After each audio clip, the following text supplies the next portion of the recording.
Okay, so now let's just use this one as an example until Luther hops on. But as you can see, this one is a $398,000 purchase price. We're getting, it's a private loan. This is obviously a mismanaged facility. Okay, this is a mismanaged facility. It's only making $20,000 a year, and it's at 70% vacant, right? The loan is going to be a 10% loan for 5 years. Just like a typical property that we buy. This is actually typical terms for us, okay?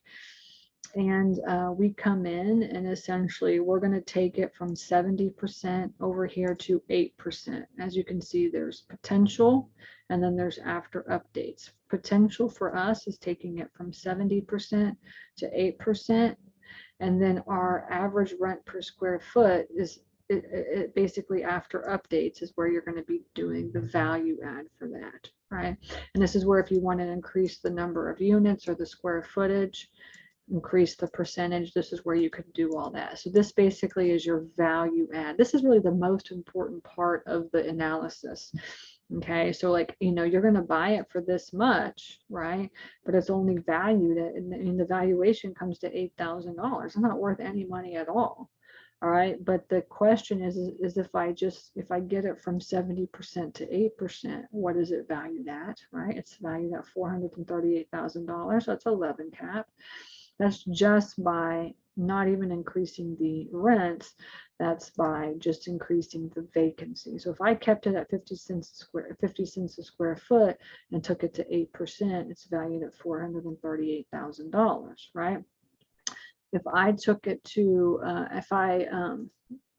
if I took it from 50 cents to 79 cents, but I didn't do anything but just increase those rents, it's valued at $822,000. It's a 21% cap rate.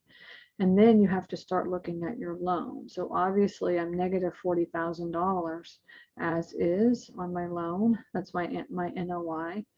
And then without my with just getting it full, I'm breaking even. So at 438,000, obviously I'm just breaking even on this deal. And now my increase is going to be when I take that to 79 cents a square foot, and I'm going to increase the rents, the price per square foot, to get it to double the value of the property, right? So this is actually a very, very typical loan for us. This is exactly what we're looking for.